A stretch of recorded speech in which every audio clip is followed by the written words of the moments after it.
Hi, welcome to the CPE session on the tax matters of exempt organizations. Our plan today is to look at new guidance that's been issued this past year. And in addition, we will look at the year ahead and what important things that might bring to our exempt organization clientele. My name's Shannon Kirkpatrick, and I'm with KPMG. And I'm part of an exempt organization tax practice at KPMG called the Development and Exempt Organizations Tax Practice, shortened to DEO. I'm a managing director in Baton Rouge, and I've been with KPMG about 30 years, and have spent most of that time on the tax issues involved with nonprofit organizations. I find it very interesting place to be. Exempt organizations are very different with very different tax rules, and I find it very interesting about how a nonprofit tax return, the 990, can tell so much about an organization. And as practitioners, we try really hard to make sure we present our exempt organizations in the best light. I also have with me Ryan Hooks and Brittany Elliser, and I'll let them tell a little bit about themselves. Hi, I'm Ryan Hooks. I am a tax senior manager, actually based in Lake Charles, Louisiana. I have been with KPMG almost 20 years, and like Shannon, I have spent most of my career working with tax-exempt organizations. I find that it's a really interesting area of tax law and enjoy helping our tax-exempt organizations. Brittany? My name is Brittany Elliser. I am also a tax senior manager based out of Baton Rouge, Louisiana. I have a little over 11 years of experience in the exempt organization realm. So along with Shannon and Ryan, I also enjoy the tax exempt practice, and I am looking forward to presenting to you guys today on the tax exempt matters that we have prepared for you all. Okay, for a little bit about the agenda. In thinking about this past year, we have looked at UBTI silos where we've gotten final regulations in this past year. Also, we've gotten final regulations on the 4960 excise taxes that apply to compensation of executives of our exempt organizations. We've also gotten some information and some challenges on net operating losses through the CARES Act and other new legislation. And lastly, we have a few look ahead items where we will anticipate what the government is going to focus on and what our nonprofit challenges will be in the reporting in these upcoming years, and bring a few items of that to you as well. So let's go ahead and get started. All right, perfect. So we're going to spend the next few minutes discussing the new siloing rules under 512A6 now that the final regulations have been issued. So first of all, the final regulations weren't too different from the proposed regulations. Section 512A6 pretty much forces an exempt organization to compute UBTI separately for each trade or business.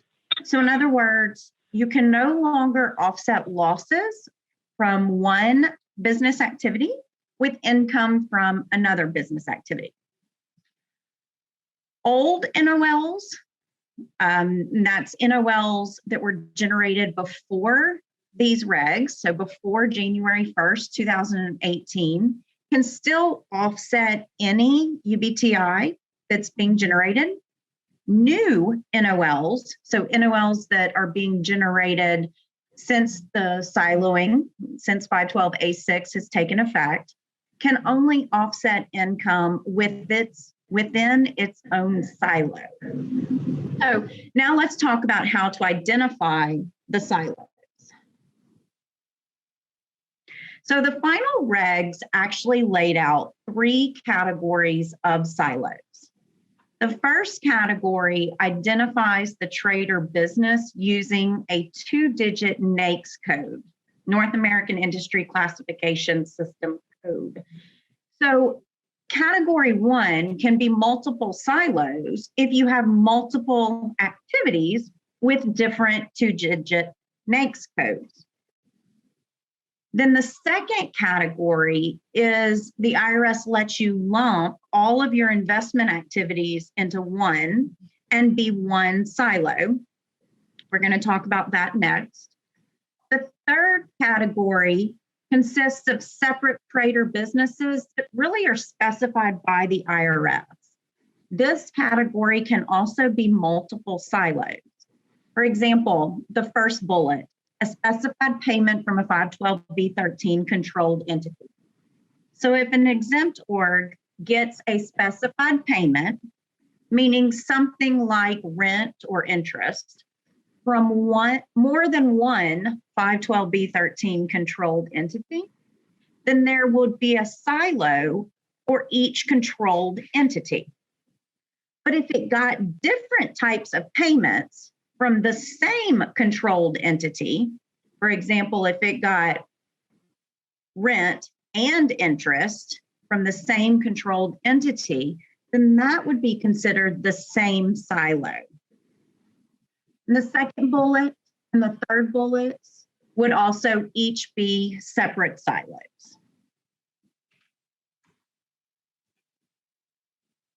All right, so under the final regulations, business activities that are not investment activities or under one of the other exceptions that Ryan just talked about, you would classify them pursuant to a 2-digit NAICS code. There are about 50 sectors of these codes, and the full listing can be found at census.gov.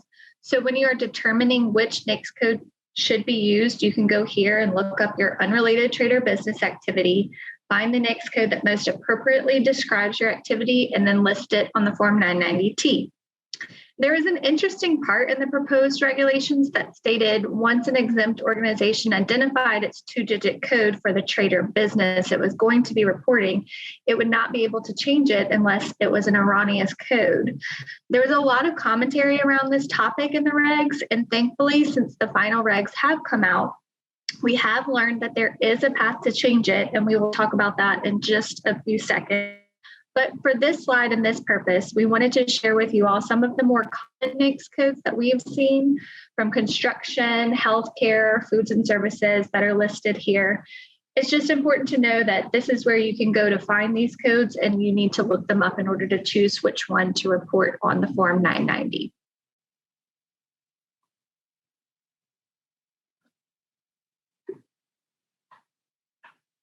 So let's talk about some real life examples. You're sitting down to fill out your Form 990T, and you're thinking about the different types of businesses that you're reporting the UBTI on. Here we have an exempt organization that's a museum. It sells a package for special events involving catering services, valet parking, and rental of personal property and space. So here, you would think that this exempt organization would or should report 3 different trades or businesses using 3 different NAICS codes, right? It does sound like 3 trades or businesses, one for catering, which would be code 72, one for parking, which would be code 81, and one for rentals, code 53. Or do we ask ourselves and ultimately report one primary activity, presuming it's either catering or rental in this case? We need to look to the final regulations to help us make this determination and ultimately classify them by the primary activity. But there is a part in the preamble that says if a trade or business activity would be best described by different NAICS 2-digit codes, these activities should be identified and treated as such as separate trades or businesses. So that's where it kind of becomes sticky, because it sort of leaves it up to your own determination. Here, I would think that we could classify it as 2 separate NAICS code using that primary activity rationalization. But I'll also give you another real life example where we were posed a question about an entity having UBI from a function hall rental space for weddings with catering services being provided, and UBTI from the rental space of a lab to an outside party, which included the provision of specialized lab equipment. The question here was, would you put both of these in the same silos, or could you use that one, or did you need to break out those codes? At the end of the day, the answer was yes, you could put them all under one silo using the 53 NAICS code, which is real estate or rental and leasing, due to the fact that the primary activity is rental. So just because you are renting different types of spaces doesn't mean that it would be a separate trade or business. You look back to that primary activity that we just mentioned. Now I'll give you one more example that kind of goes in the opposite direction. Say you have an exempt organization that performs lab services to outreach patients in a retail pharmacy. You may think that this primary activity would be considered healthcare, and you can put them in the same silo under the 62 NAICS code, right? Well, because when we went to census.gov and looked up those codes, we were able to find two different primary activity codes, one for the lab services and one for pharmacy. So here we would ultimately report two separate activities of trades and business on the Form 990 in this case.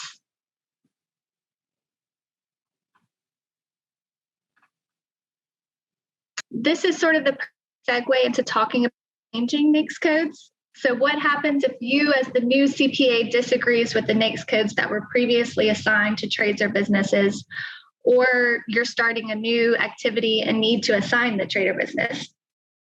Remember how I briefly mentioned that the proposed regulation said that you could only change it if it was erroneous, but final regulations did leave us a pathway to change the code. Just to give you guys a little bit of background, there are several commentators.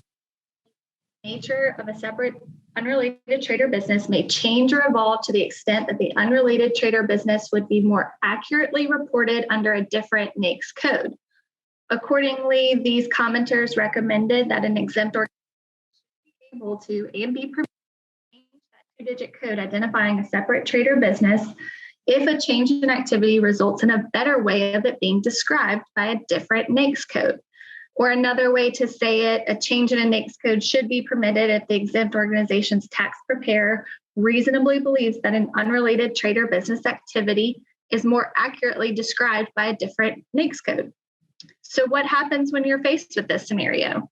As the new taxpayer of an exempt organization, you determine that an unrelated trade or business would be more accurately described by different two-digit NAICS codes than what had been previously reported. What can you do? In this instance, you would go to the Form 990T and the instructions, where it's important to note that the change must be reported in the tax year of the change. You would need to report the previously identified separate trade or business that you had been reporting. You would need to include the new identification of the new trade or business that you are using in the current year and the reason for the change.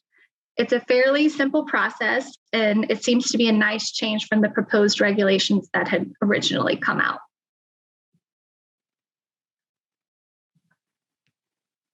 All right. So Brittany just walked us through the first category of silos that we talked about. So now let's talk about the second category, which is the investment activities.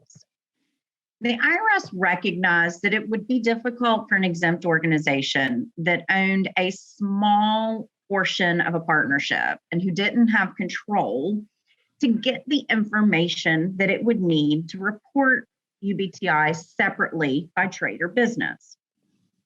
So the IRS gave us this QPI test, okay? So this is an OR test. You must meet one of the two tests, either the de minimis test or the participation test. If you meet either one, then the QPI can be included with other QPIs in the investment activity category. So a couple of things to note. If your ownership percentage changes during the year of the partnership, you use the average percentage to determine whether or not you meet the de minimis test and the participation test. Another thing is, once you determine that the partnership investment is a QPI, that it qualifies, then it's always a QPI unless it no longer qualifies. And there is a 1-year grace period that says if the partnership interest has met the test before, and there's an increase in ownership percentage that really wasn't, that was due to the actions of partners other than the exempt organization, it could still qualify in the current year. So it gives the exempt org a year to either reduce its ownership in the partnership or to prepare to no longer treat the partnership as a QPI going forward. An example of that would be if one of the partners exits the partnership and the remaining partners, their ownership increases. And so that is not in any way due to the actions of the exempt organization. Okay, so in the participation test, one of the bullets is that you do not significantly participate in the partnership. So on the next slide, we're going to, here are 4 factors that help identify significant participation. And note that significant participation isn't just about the organization being able to control the partnership or have the power to appoint or remove the partnership officers or directors.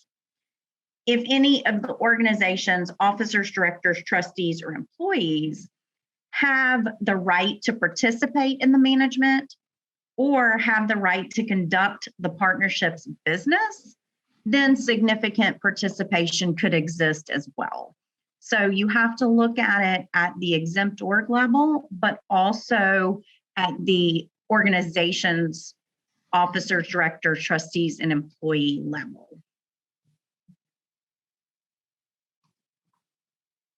All right, so Brian just talked about how the partnership interest could be considered a QPI, but what happens when it doesn't meet the de minimis test and this partnership holds an interest in an underlying partnership? You would presumably have to look through the partnerships to try to determine which could be considered a QPI, and this can be really hard. So the IRS gave us this look-through rule, which they tried to make it simple, but as we all know how the IRS works, it's not as easy as it looks. We typically see this in a fund-to-fund situation, meaning the partnership interest is held indirectly through other partnerships.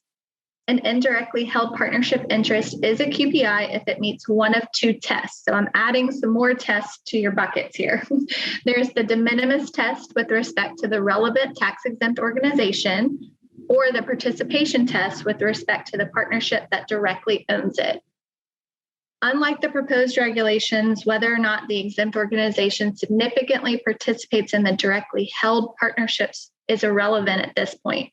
The separate participation test that I just mentioned, the indirect one, is based on the upper tier partnership's participation in the lower tier partnership.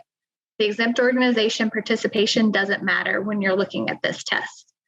So that's a lot of words thrown at you. I'm going to show you an example and we can walk through it that way. Here in both examples, you have an exempt organization that holds a 50% capital interest in an upper tier partnership. This means that the investment wouldn't meet the de minimis test, and we would ultimately need to look through the partnership to determine if they could classify the lower tier partnership as a QPI. So in the first example on the left, we are looking at the indirect de minimis test. And remember, this test looks to the ownership of the exempt organization, which is here, and the lower tier partnership. So because the exempt organization owns 50% of 4%, you get to 2% for the lower tier partnership ownership, and it would qualify as a QPI. On the flip side, if the upper tier partnership had an ownership percentage here of 50% of the capital and profits of the lower tier partnership, it would not have met the test. Here we can then look to the indirect participation test to see if that test was met and make a determination then.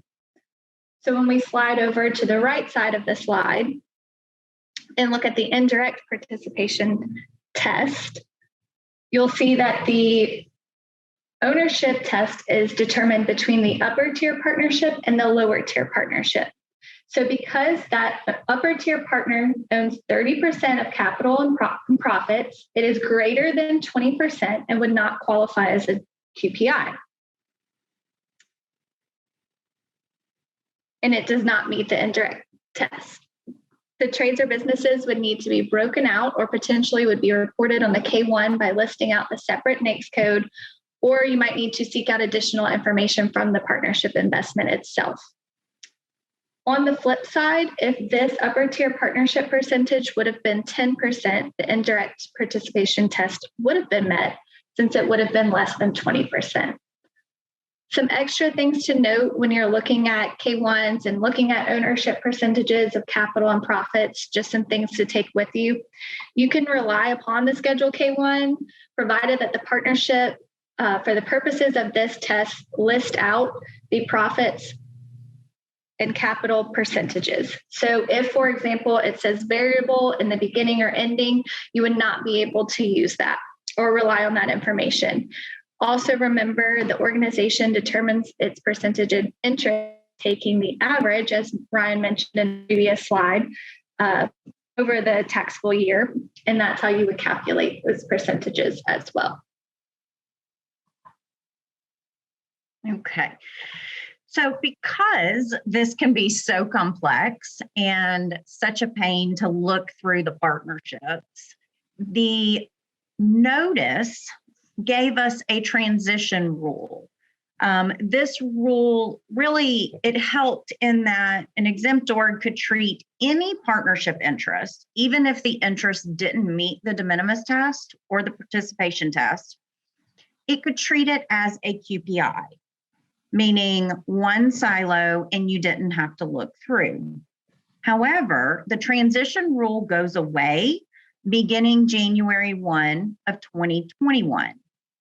So exempt organizations really should be preparing accordingly. The partnership interest needs to either meet the test so that the interest is considered a QPI, or the exempt org must look through the partnership to the underlying activities to be able to classify them according to the NAICS codes. That may or may not be an easy task because you're relying on your partnerships and underlying partnerships to report that information. And in a fund-to-fund structure or some of those, that could be very tough and burdensome. All right. So we've talked about how to determine which silos will be needed for the revenue and for the trader businesses. But now let's talk about how to allocate expenses across the silos. And to be perfectly honest, there's really not any guidance. The IRS says that it will issue guidance, but in the meantime, we should be using a reasonable basis to allocate expenses.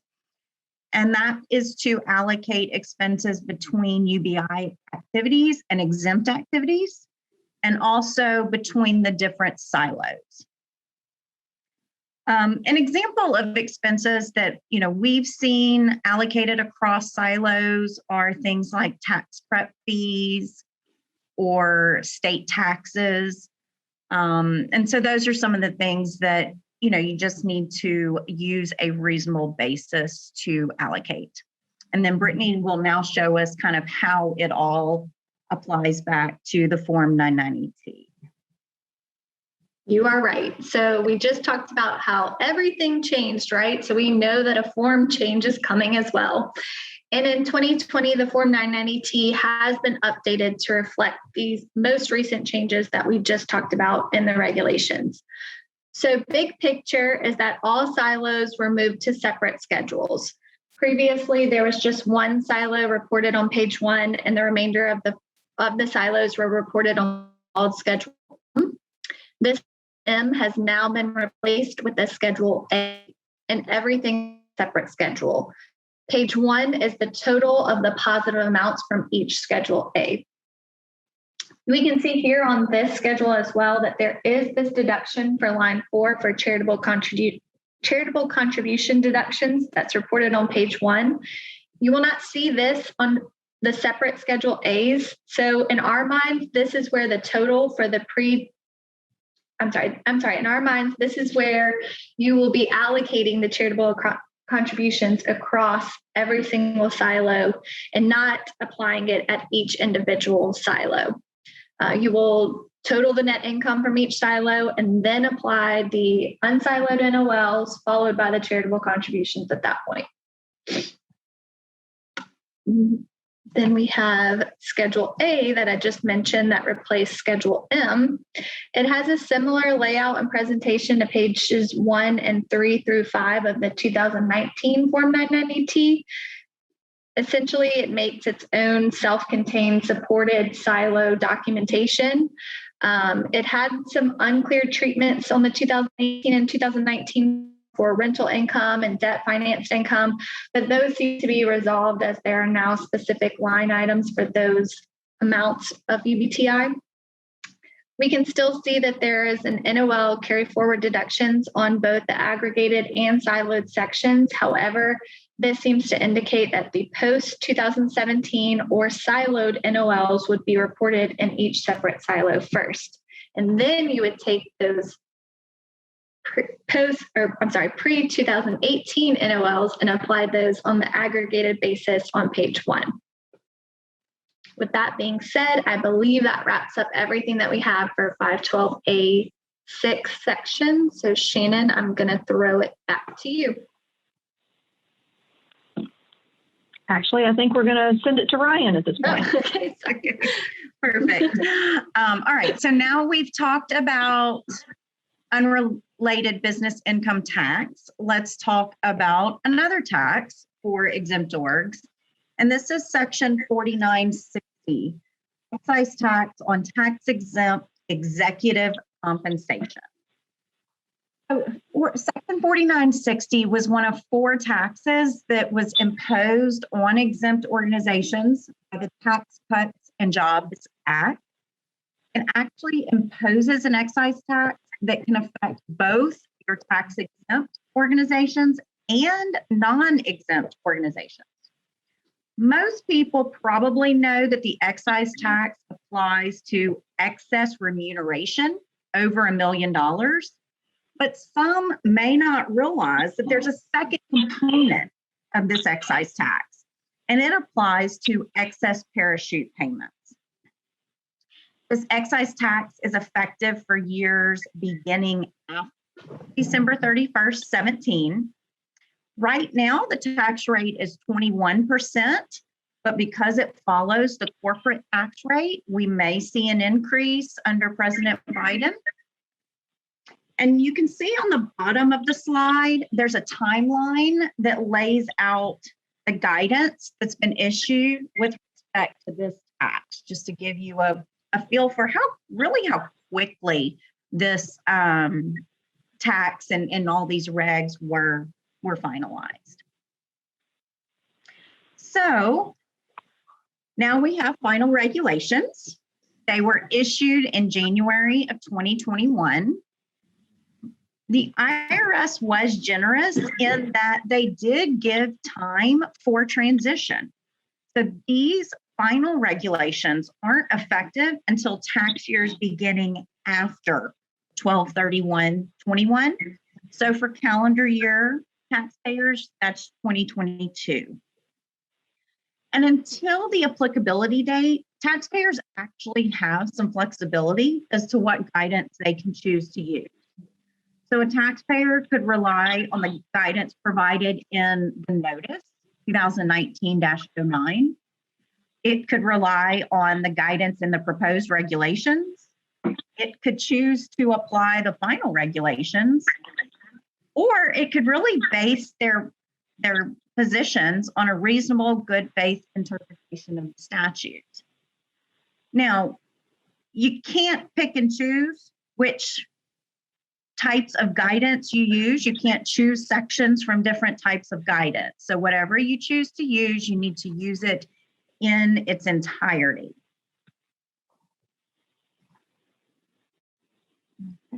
Shannon? Okay. So this is an illustration of the roadmap to 4960 excise taxes. And I will tell you, it's not as simple as it might appear at first. If you were thinking 4960, I just look at the W-2, box 1. If it's over $1 million, then I take the amount that's over $1 million, multiply it by my percentage, and I'm done. You would be wrong, because there's a whole lot more to it than that. There's a lot of definitions and nuances to apply. And the one main takeaway is that it's not as simple as looking at the W-2. Here's a roadmap of what we're going to do today. We're going to identify all the relevant parties. We'll look at the definitions and who is involved. We will identify any involuntary separations. Has someone been let go involuntarily? They've been terminated? If so, we need to gather some information about that. We will also identify all the remuneration paid to those individuals. And once we do that, we'll be ready to calculate the tax and file the tax form, which is a Form 4720 excise tax form. Moving to the next slide. This slide shows graphically the process for thinking through the tax. And we'll step through this at a high level. And then we'll dive into each step individually in the upcoming slides, noting the definitions and particular rules. So if you're an exempt organization, you're going to start in the upper left-hand box, and you're going to determine if you are an ATEO, meaning an applicable tax-exempt organization. So does this tax apply to you? And if you are an applicable tax-exempt organization, you're next going to need to determine your related organizations. Now, if you're a taxable entity trying to figure out if you owe any of this tax, you're going to start with, am I related to an ATEO, to where that might bring me into this taxing regime. So next, you're going to go to step 3, and you're going to determine who are your covered employees. These are your top 5 employees, both in the current year and all applicable prior years together. In step 4, you're going to determine if the excise tax is triggered. To do this, you're going to look at 2 things, those 2 parts of the tax that Ryan mentioned, the excess parachute payment, and then also the excess remuneration for compensation in excess of $1 million. Now, if excise tax is determined under either of those, you then will put them together. You'll figure out how they interact with one another so that you're not paying the tax twice on the same dollars. And you'll calculate, allocate the tax, report, and pay the excise tax. Now, a notable item on paying the excise tax, this is a tax where you don't have to make estimated tax payments towards the payment. You can just pay it once per year. Now let's dive into each step.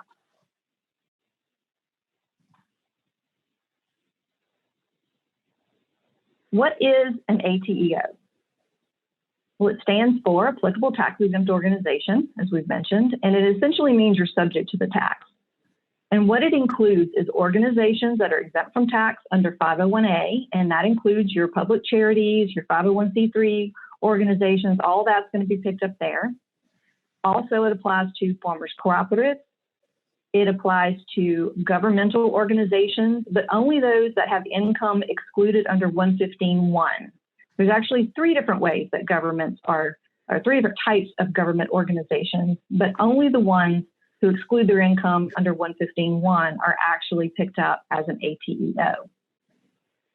Now, the interesting part about this point is that when Congress was putting this tax into place, everyone thinks they were really after the college coaches that just make large amounts of money, and they wanted to kind of rein that in by applying tax to that, among other high-paid executives of nonprofits. But they were really after the coaches, in my mind, and so they didn't really accomplish that goal, because a lot of these coaches are paid by state institutions, state universities, and the way they define things by using this 115.1 code section, it didn't even pick that up. So state colleges and universities generally are not included under the definition of ATEO, and therefore wouldn't be taxed. Now, there are exceptions to that, because some colleges and universities went to the extra step, even though they were exempt as a government, and they actually applied for recognition of tax status under 501c3. We call those dual status organizations. And if universities did that, then they will be pulled back into this tax because they are qualified as exempt under 501A at that point. But I just thought that was a little interesting fact that they were aiming for something, but they didn't quite get it. We also anticipated they may try to fix that, but that hasn't gotten off the ground in Congress. It would actually take a congressional act to do that. So that remains to be seen going into the future. The last item is foreign organizations, and if they're described in 4948B, they would be excluded from the definition of ATEO and would not have to worry about this excise tax. Now let's move to the next slide and talk about what entities are related to an ATEO. Now, the reason we want to know this in review is that remuneration paid by a related org has to be taken into account when ranking your top 5 employees to see who is a covered employee, and also in calculation of the tax. So a related org includes an entity that controls the ATEO or a parent entity. It is also an entity that is controlled by the ATEO or a subsidiary entity. It's also an entity that is controlled by one or more persons which control the ATEO. That's a mouthful, but basically that's just talking about brother-sister organizations would be connected as related for these rules. And then lastly, an entity that is a supporting organization or a support-ed organization. We're talking about 509A3 type entities here. Those would also be considered related. Now, we knew these definitions of related in the statute, but what the final regulations have offered us is the definition of control. How do I figure out if I have control? And they break that down into 2 parts. You have organizations with owners, and that generally means you're going to look at whether there's a more than 50% ownership context, both indirectly or directly. And for organizations without owners, control is defined by a majority board appointment power or a majority board overlap. So for the more than 50% board overlap rule, you're going to look at whether the exempt org's board of directors, you're going to look at that and see if more than half of them are representatives of another entity. And if so, they may be an ATEO and a related entity. The representatives can be directors, officers, agents, employees of that other entity. And but do note that if it's a lower level employee, there might be exception there that can apply. On the next slide, we'll show a couple of examples. So what are some real life examples where you've got an ATEO and related organizations that you would have to look at in total to determine this excise tax? One of the more common ones is a tax-exempt system, a hospital system or a university system where you view it kind of as one entity, but there are multiple organizations within that structure. And so those are usually in a position of parent sub or brother sister, and so those are all going to be potentially ATEOs and related orgs. Another is a tax-exempt organization that might have a separate 501c4 lobbying affiliate. Those could be related taxpayers. And then also a tax-exempt organization and a taxable subsidiary. So it doesn't matter, we're not talking all exempt orgs here. You can have a related org that is taxable in nature if it is in one of those relationships. Here, you would have a tax-exempt org in a parent-subsidiary relationship, and so they would be picked up the taxable as a related organization for this purpose. Now, the next 3 examples have question marks by them, and that's because early in the process of developing these rules, practitioners were concerned that these scenarios would be caught up in these rules and that it was unintentional.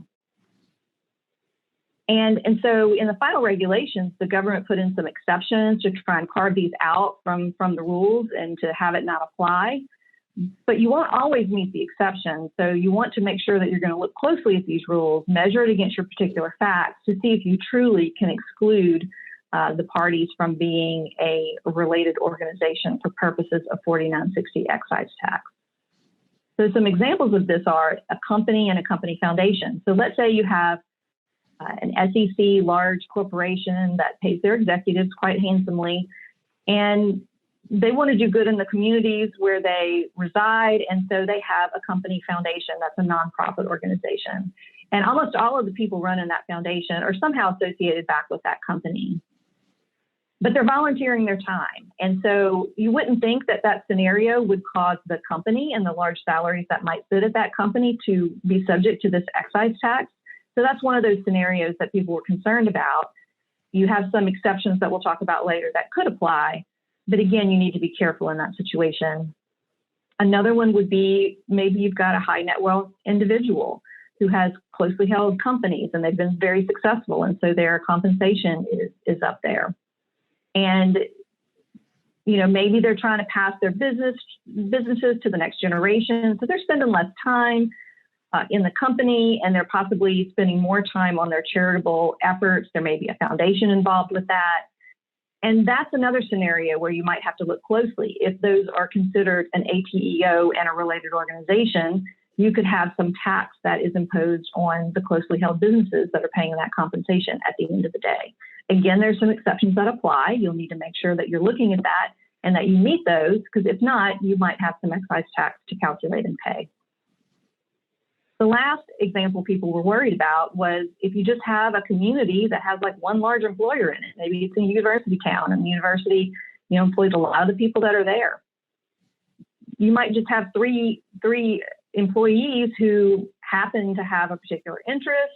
They see a need in the community. They form a charity to address that need. It really has nothing to do with the university, but you could see where you might meet the related test. There might be employees that fill 100% of those board seats at that charity. Does that mean that's going to be related? Does that mean the compensation that these people make at the university could be subject to tax? Again, there's some exceptions that apply here. Hopefully that wouldn't be the case, but you need to be careful with those rules.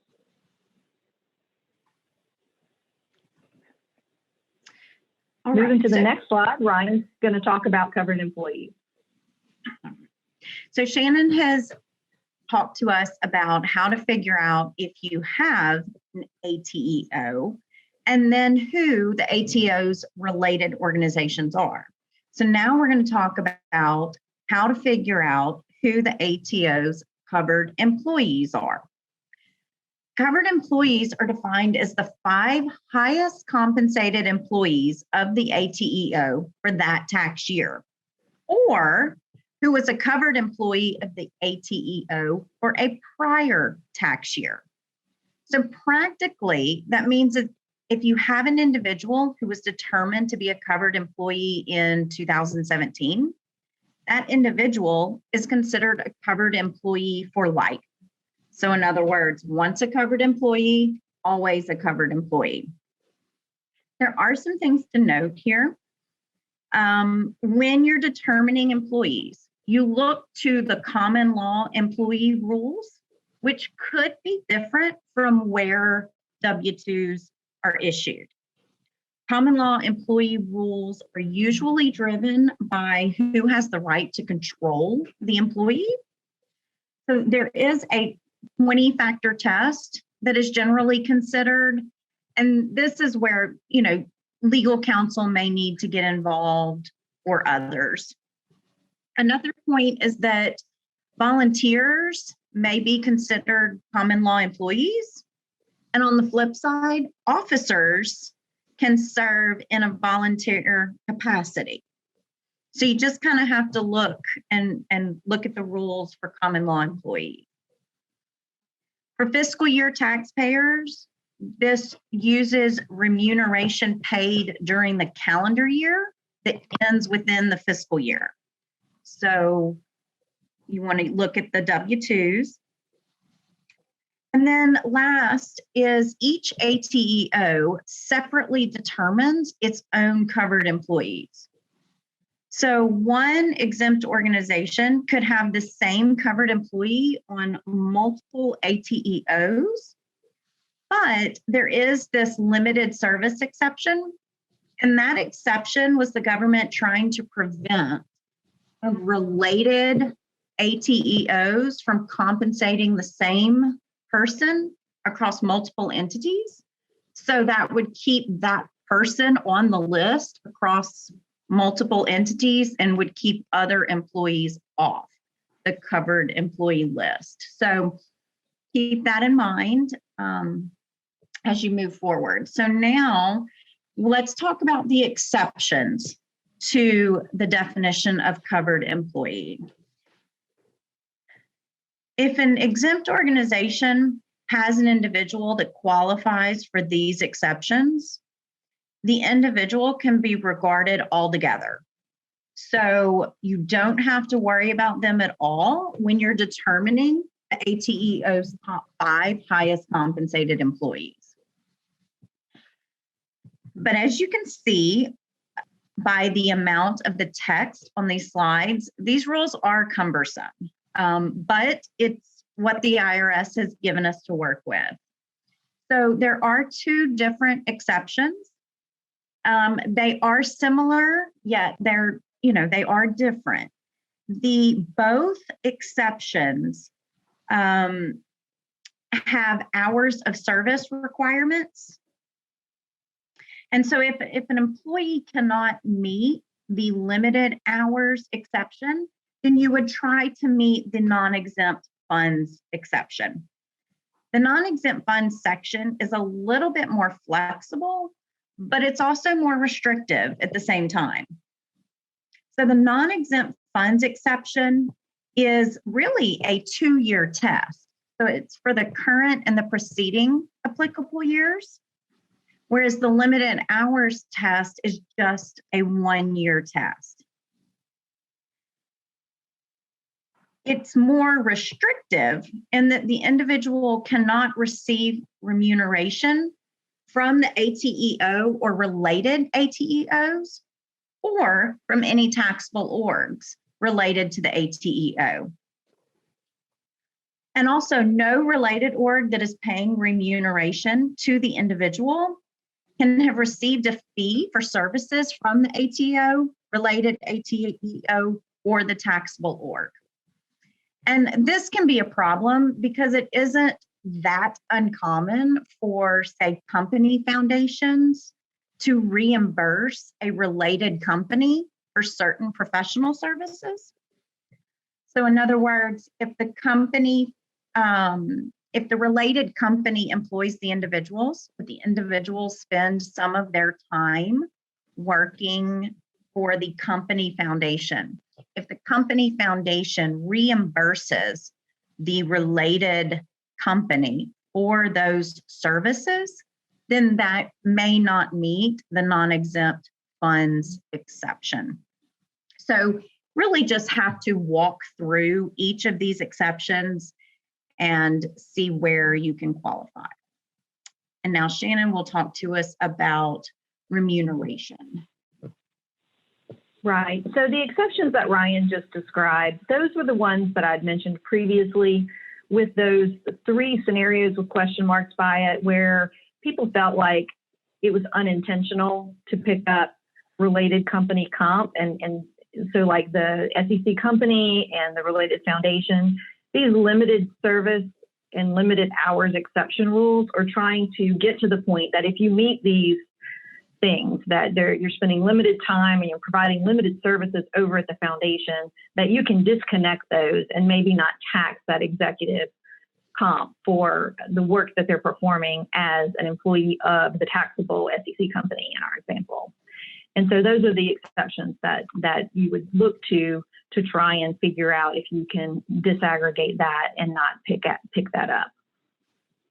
So now that we've got our covered employees fixed and we know who they are and who they were employed by as the common law employer, we're now going to do a view of what is the remuneration that we need to pick up. For this purpose, the final regs define what is referred to as the applicable year. And what that means is for a fiscal year exempt org, you should be looking at the calendar year compensation that ends with or within the fiscal year.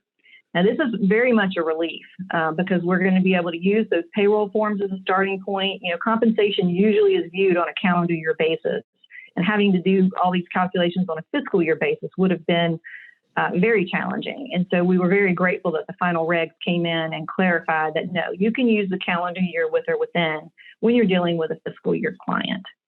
Also, it would be problematic if you had like an ATEO and the related org, and they were on different fiscal years. Gosh, that would be a nightmare as well.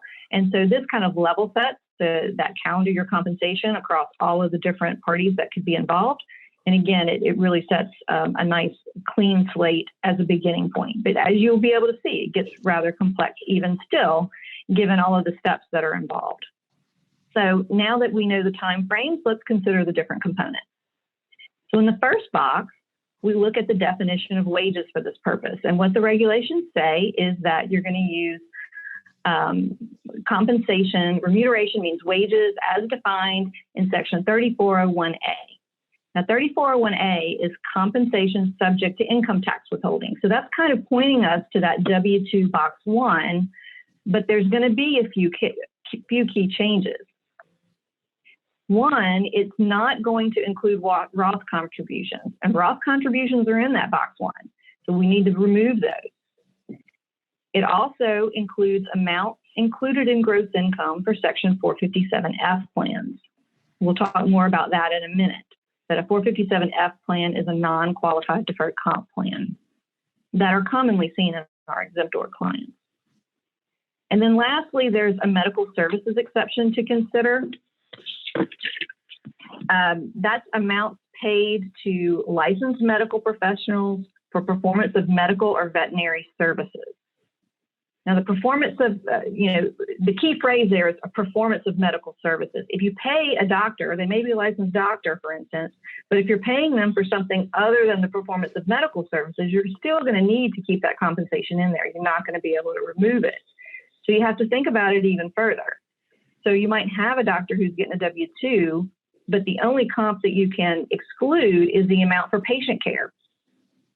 That would include the amount of administrative tasks, such as documenting charts and things like that, that might be considered administrative, but they go along with that patient care.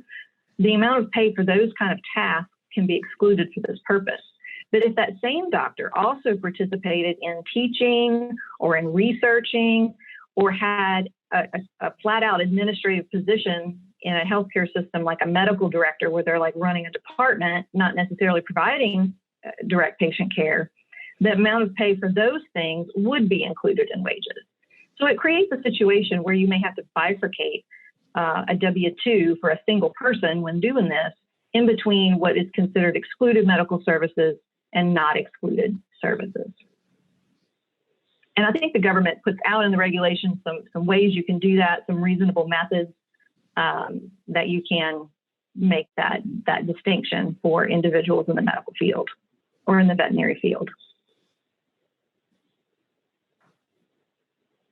Moving to the sources box. This is just a reminder, again, that we need to pick up the wages items from both the ATEO and also the related employers. And then the timing box, in considering the timing box, the timing may differ from that on the W-2. So this is, again, one of those places where we need to understand the W-2 and the timing of things and make adjustments accordingly. The common area that has a timing difference is really involved with the non-qualified deferred comp plan. And the general rule is that it's included in compensation for 4960 purposes when it's no longer subject to a substantial risk of forfeiture. So let's think about that a little more deeply. Our nonprofits a lot of times have a couple of different types of non-qualified deferred comp plans, and they operate differently. So for instance, if you've got a non-qualified deferred comp plan, that's a golden handcuff type 457F plan, where the employer might put in money and say, hey, we're going to contribute this money to a plan, but you're not eligible to get it right away.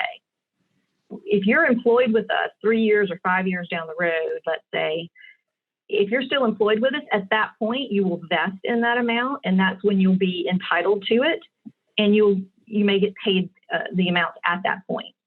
So in that scenario, it's subject to a substantial risk of forfeiture. That executive will not get that compensation if they don't stay that amount of time employed with the company. So it's going to be picked up in this excise tax base at the point that they become vested in it. So at that 3-year mark, let's say.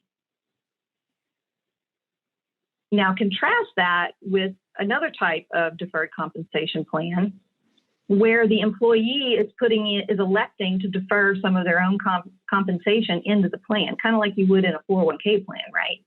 Now, in our nonprofit world, a lot of times these are 457B plans, non-qualified deferred compensation plans under 457B. And in that scenario, it's that person's salary that they're electively deferring. So they're vested in that immediately and always. And so since the general rule is it gets picked up in the base whenever it's not subject to a substantial risk of forfeiture or it's vested, then contributions to a 457B plan, those elective deferrals, are going to be picked up at the time that they're put into the plan. So it's opposite. The first one, you didn't pick it up when it comes into the plan, you do it when it vests later down the road. For the 457B plan, you're going to pick that up immediately, though it's not going to be in box 1. So that's going to be one of those adjustments that have to be made. Also, there's no short-term deferral rule. Some of your non-qualified deferred comp plans say that even though it vests in 1 year, there's a short-term deferral that's allowed that pushes the taxation into the following tax year. So you might have a W-2 situation in year 2, but it actually vested in year 1. And so for purposes of 4960, you're going to follow when it's vested. So that's one of those timing differences that you have to be aware of. You might have to pick it up in the W-2 in year 1. You will have to pick it up in the compensation base in year 1, even though it's not in the W-2. And then that will reverse in the following year. When it is in the W-2, you'll want to subtract it because you certainly wouldn't want to pick something like that up twice. And on our last box, we're going to talk about the amount. So in considering the amount, for regular wages, you're going to pick up the amount that's actually or constructively received. But if it's not paid yet, the amount that's treated as going into the compensation base is the present value of those future payments at the date of vesting. Now, there's an exception to that. If it's just an administrative thing, they should get paid at the date of vesting, but it takes a few days to calculate it and issue the check. That's an exception. You're not going to have to do a present value calculation in that case. They give you this 90-day rule. But if it's more of an annuity payment out into the future, yet you're vested in it in day 1, it just pays out over time, that's the scenario where you're going to be doing that present value calculation. And lastly, we need to talk about earnings and losses. So we said that, you could have money in a plan. So let's say the 457B plan example where we picked it up in the base when the employee defers it into the plan. But it's going to sit in that plan and grow, and they're going to take payment on that later. And so when you have a prior vested amount like that that's already been picked up in the base, then on an annual basis, you're going to have to pick up the earnings and losses that are accruing inside that plan and pick up those earnings into the base. And we won't go into it at this time, but there's a lot of rules on how you net them. Do you pick up earnings and not losses, and then you carry the losses forward and so forth. So we won't go into that a whole lot, but just know that's out there. And if you find yourself in that situation, you'll need to look at the regulations for those particular rules regarding earnings. So that was a lot to digest. Let's move to the next slide and kind of think about it a different way. Now, there's various approaches that one can take to calculate the 4960 wage base, but certainly the most popular one is probably to start with that box 1 Form W-2. Now, here's how you might proceed from there. First, you really have to become familiar with what's in box 1. You need to familiarize yourself with these plans and how they work and all the different components. And then you ask yourself, is there anything that I need to back out? So, for example, you might have to back out some medical services, or you might have to back out that deferred compensation amount that really vested in a prior year. So it was in my calc already. I don't want to pick it up again, so I'm going to back it out. Then after you do that, you're going to have to ask yourself, well, what else do I need to add in? And really that comes in 2 flavors. One is there anything I need to add in that simply is excluded from box 1 altogether? It's just never going to be in box 1, but maybe I have to still include it in my excise tax base. So that example might be the 457B plan. As we said before, For a 457B non-qualified deferred comp plan, you're going to pick it up in the base at the time that the employee defers those amounts into the plan because they are fully vested at all times. That's not going to appear in box 1. So you're going to have to go get that amount. You'll have to know what that is and add that on top. Next, think about whether you need to add anything from a timing purpose, from a timing perspective. An example of that might be the deferred compensation that's no longer subject to a substantial risk of forfeiture. And then vested earnings, we talked about those earnings on previously vested amounts that you may have to pick up as well. I hope that gives you a little bit of an idea of the things that you need to understand. Certainly when you have a project like this, you're going to have to talk to more people at your clients than just the tax department, most likely. You know, this getting to the bottom of a correct calculation would involve possibly talking to the legal department, possibly talking to the accounting department, talking to payroll department. There's a lot of people that, and a lot of information that you're going to need to gather with regards to these calculations. Now we're going to pass it along to Ryan to talk about parachute payments. Perfect. Thank you, Shannon. So now let's talk about the second piece of this excise tax, and that's excess parachute payments. So in general, this applies if the aggregate present value of payments contingent on the employee's separation from employment equals or exceeds 3 times the employee's base amount.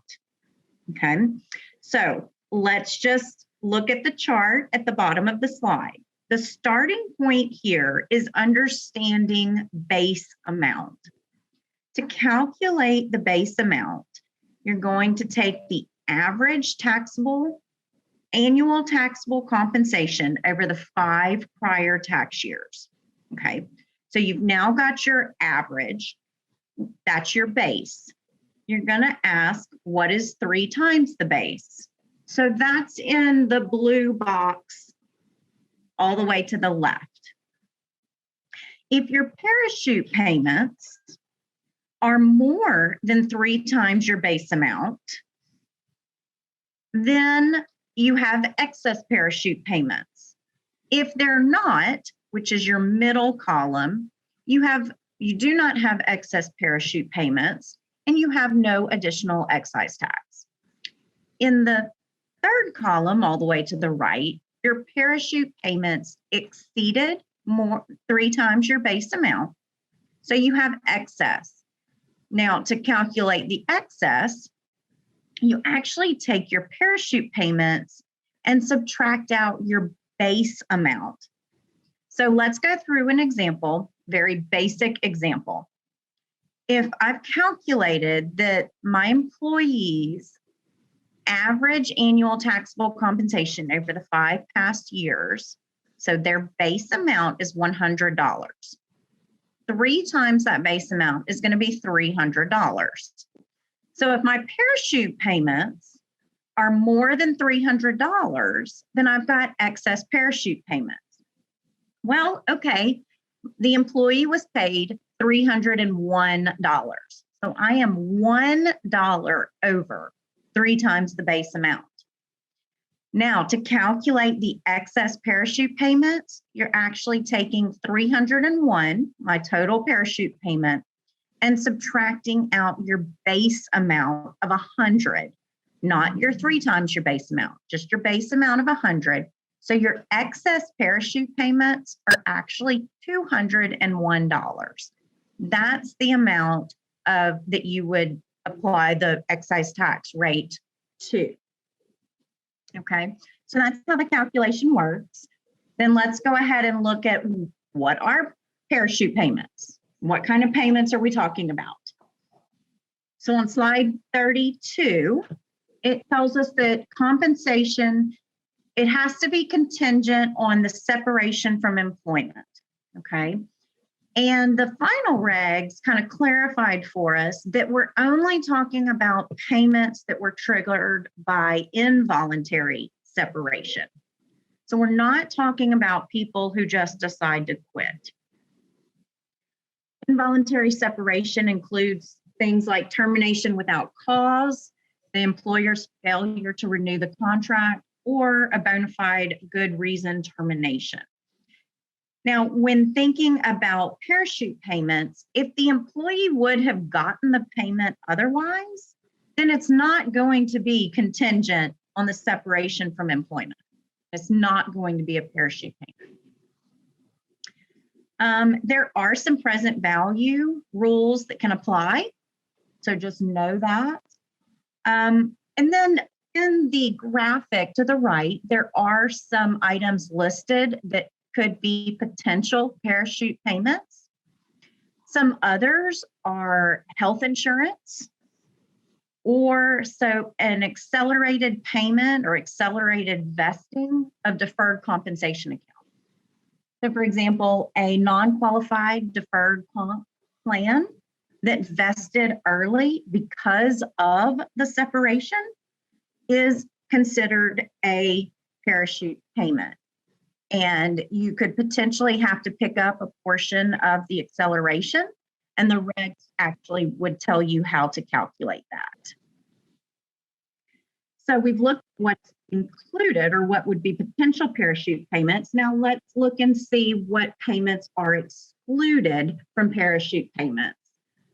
Here are some types that are not considered parachute payments.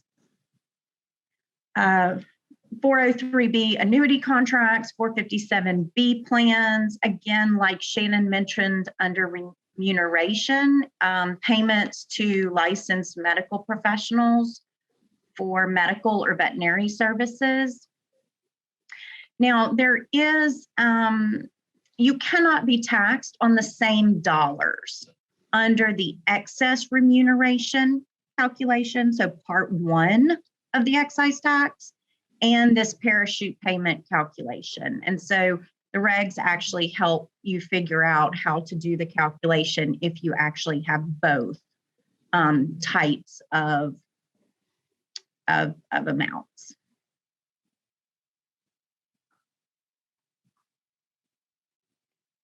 Okay, so Shannon's going to tell us who is liable for the excise tax. Yes. So once you've gone through all these processes, these process steps, you've calculated the excise tax. Now we're going to discuss who pays it. And the answer is the common law employee, which, by the way, could, as we mentioned before, could be different from the person who issued the W-2. So sometimes maybe in a health system situation, they may have a common paymaster where all of the W-2s are issued at the top level organization. But that doesn't mean they're all an employee of that top level organization. They're obviously a common law employee of, all of the entities across the system. And so it's that common law employer, regardless of where the W-2 is issued, that's going to be the entity that owes the excise tax. But what if, as we've mentioned, you might have related parties, and if you're a common law employee of more than one entity, you may have different taxpayers that come together and we add amounts to determine a person's excise tax base. So what if you have more than one taxpayer involved in the excise tax amount? How do you divvy that out? And the answer in the regs is that you're going to do that almost like on a percent to total basis. So you're going to just allocate that back out based on, to each of the entities based on how much of what percentage of the base pay that entity contributed towards that tax calculation. So you can see this is how, when you've got a tax exempt and a taxable who might be a related org, this is how the taxable entity gets drug into an excise tax that's largely associated with nonprofit orgs. It's because you've got an ATEO, which is the nonprofit. You've got a related entity that might be a for-profit organization. You combine those amounts, you end up possibly with an excise tax, and then you divvy that amount back out to the parties that are involved. And so that's how a taxable entity ends up paying an excise tax on what we largely view as a nonprofit issue. So it's really more than that, and it's more complex than that. So I hope that you have gotten an appreciation for what these rules are, the complexities that are involved. And even though you may not have a complete crystal clear picture of how this is done, you will at least have an appreciation for some of the complexities. And if you find yourself in this situation, we'll know what to go look for and what to gather and how to get started. So we hope we have accomplished that goal today. So now we're going to move to a new topic, and we're going to talk next about net operating losses. And Brittany is going to take us through that.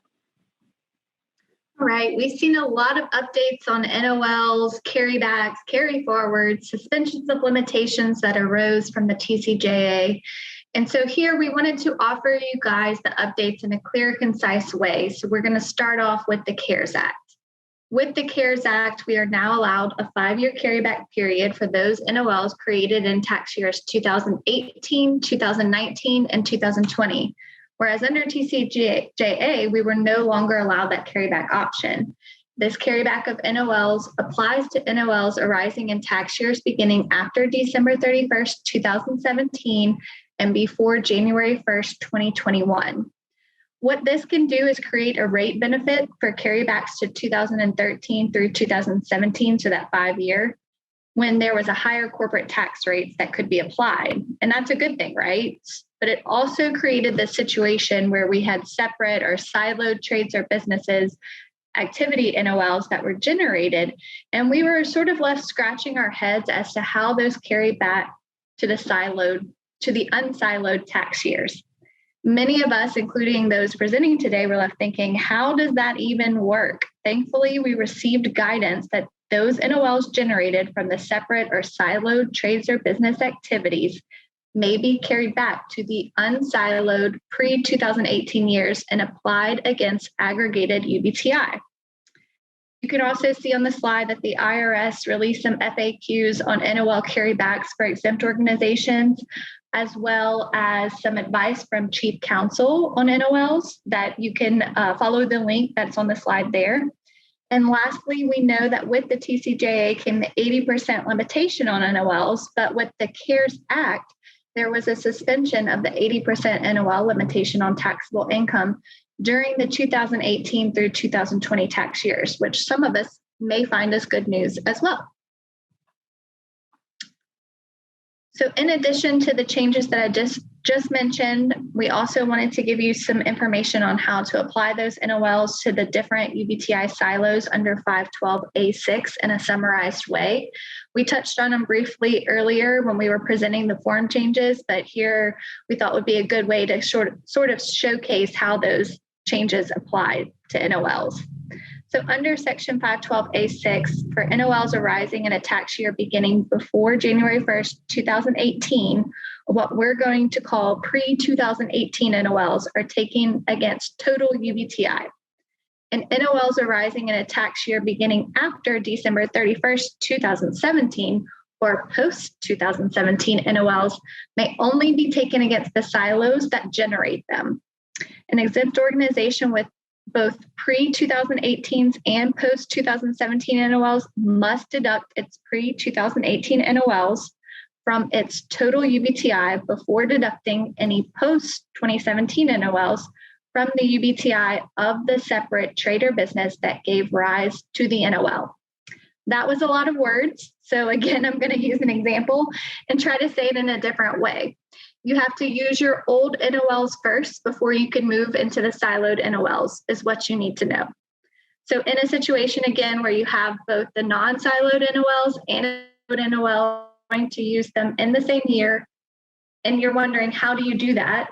You should do it in a manner that results in the maximum utilization of the siloed NOL in a tax year. So in other words, whatever is most favorable to you as the taxpayer. And that's hard to visualize, like I said. So we tried to come up with an example, and we're going to walk through that on the next slide. So here we have the facts. We see that it's a 2020 tax year. We see that there are two separate silos of income. We have $18 in investment UBI and $2 from lab UBI. We can see that there was a pre-2018 NOL, so that's going to be your unsiloed NOL. And then you can see to the right of it that there are two siloed NOLs, or the post-2017 NOLs. When looking at the way to utilize these NOLs, remember we said that we want to use it in a way that's most advantageous to the taxpayer. Before we had final regulations, though, we were sort of left scratching our heads as to how that was going to happen. So we tried to illustrate the two ways that the NOLs could be utilized. So first, you have method A, and you can see here that the pre-2018 NOL is utilized and spread across on a pro rata basis. Then you would apply the separate siloed NOLs, and you were left with aggregated UBTI of $4 and a remaining post-2017 NOL of $9. However, when you compare this to method B, you can see that the pre-2018 NOL is applied to the siloed investment income, UBI. So it removed all of that, and it used all of the $10 unsiloed 2018 NOL. You then take the post-2017 NOL and apply it there, and you're left with an aggregated UBTI of $3 with a remaining post-2017 NOL of $8. Under the final regulations, we found out that method B is the correct answer to use, and it is the most advantageous one to use. So that's the most important thing to take away from this slide. It's complicated, but since we got guidance, we feel like this illustration best showed it. I believe, Shannon, we are now going to talk about things to look ahead to, so I'll let you take that back. All right, very good. So we thought it was important today to look ahead on some various topics. And one is just looking ahead on what are our nonprofit organizations dealing with. Certainly this past year has been unique with the pandemic and the effects on the economy and so forth, and that has posed lots of challenges to our exempt organizations. And so how will that manifest itself, and what type of tax things do we may need to consider in the future when doing future tax returns or consulting with our clients in the future as a result of these challenges? One of the things we thought of is that debt may be involved more in what they're doing in their operations.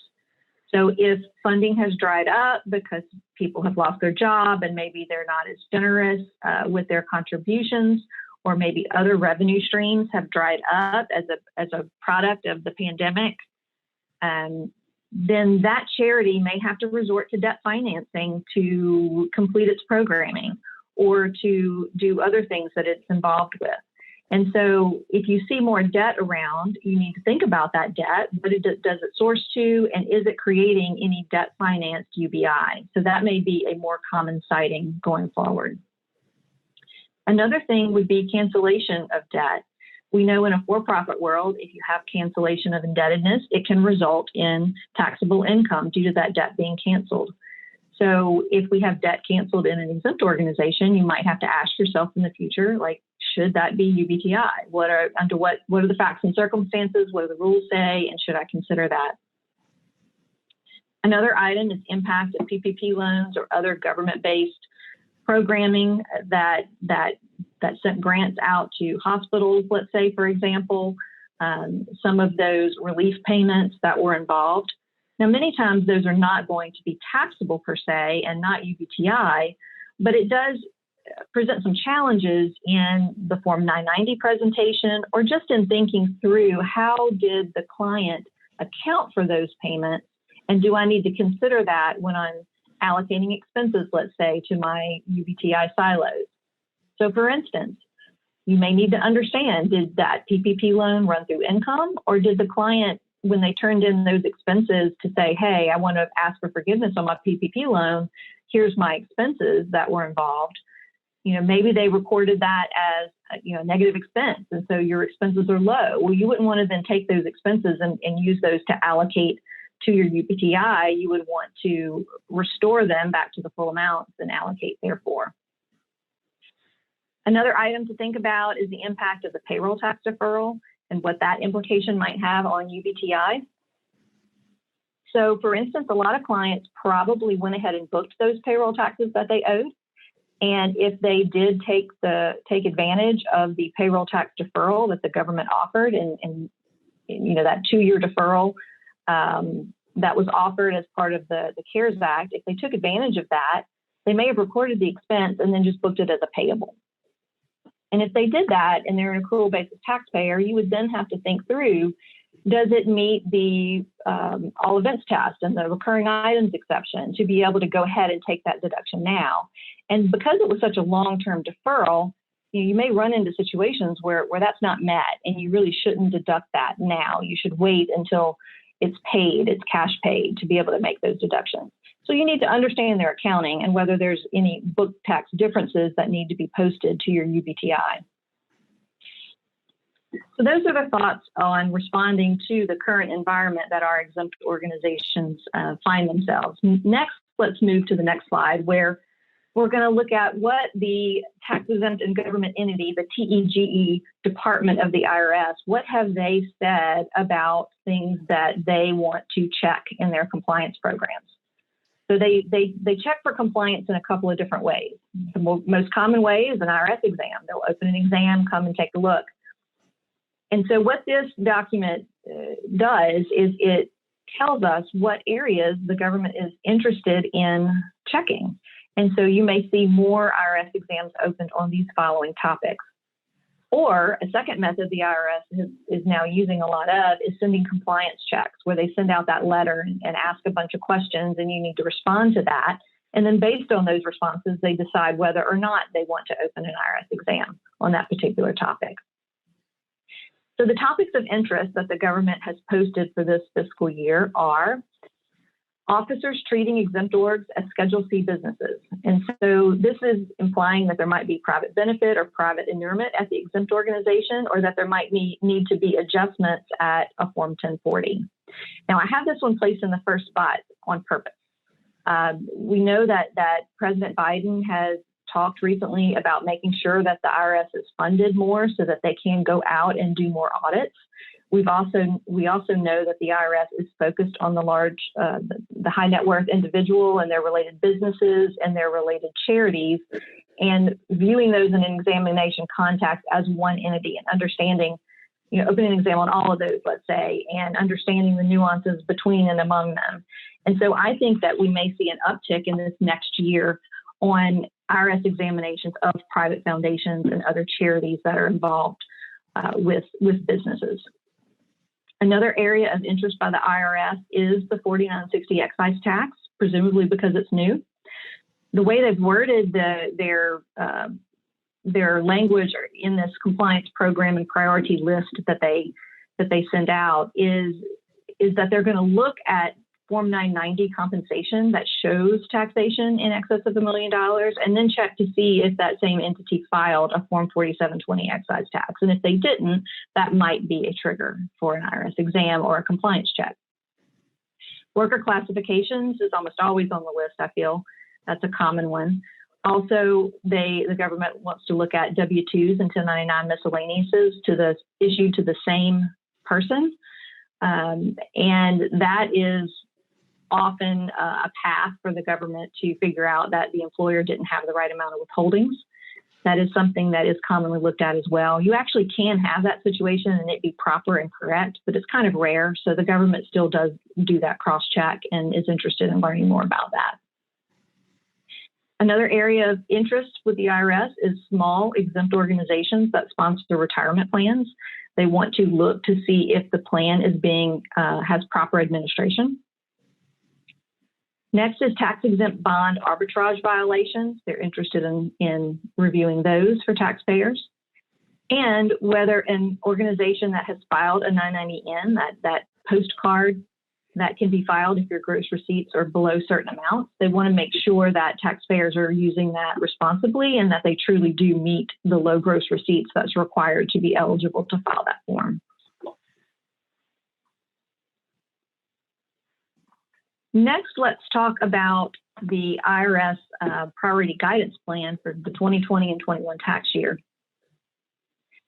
The guidance plan is basically the IRS setting goals for itself to give guidance on certain things that they feel are important to give guidance on, or that us as practitioners and taxpayers have asked for guidance on. And the list this year includes some of the following. They want to give guidance on revising the Rev Proc 80-27 regarding group exemption letters. We know they have an interest in changing that program, I think, rather substantially. And so they want to, in the next year, get that issued and in our hands. We do have some notice information on kind of where they're headed, but we should get a lot more information with this next iteration of guidance, which we hope to come out in this year. Another item is guidance on circumstances under which an LLC can qualify for recognition under 501c3. And final regulations on 509A3 supporting organizations. That one's been a long time in coming. They hope to have that finished by June of 2021 as well. Guidance under Section 4941 regarding private foundations investment in a partnership in which disqualified persons are also partners. So they want to give some guidance on that situation and how to deal with the different PF excise taxes when that is involved. And then lastly, there's regulations regarding excise taxes on donor advised funds and management funds. The government wants to see donor advised funds being used. The charitable deduction's already been taken for setting it up, and they want to make sure that the community is benefiting from that. And so they have promised regulations for a very long time on some of the excise taxes they put in place a number of years ago to make sure that those are operated in the way that the government thinks is the right way to operate them. And so we need some details on that, and we hope those will come out soon as well. No promises, though. A lot of times the same guidance will be on the priority plan for several years in a row. We've seen that, and so you just never know. The government has recently asked for input on its next year's priority list, and so if you have an interest in seeing something, you have the opportunity to express that, and maybe it will also make next year's priority guidance plan. The last thing that we're going to talk about is the 990T electronic filing. That is something that's going to be changing in this upcoming year. So we're used to dealing with the 990s being electronically filed. That's pretty much across the board these days, but the 990T has been different. The 2019 Form 990T can still be paper filed, but in the 2020 form, those will need to be electronically filed, but specifically those with due dates on or after April 15th of 2021, they will need to start to be e-filed. So make sure that you have a path to that, that you have a CPA that can do that for you, or that you otherwise have software to be able to do that yourself.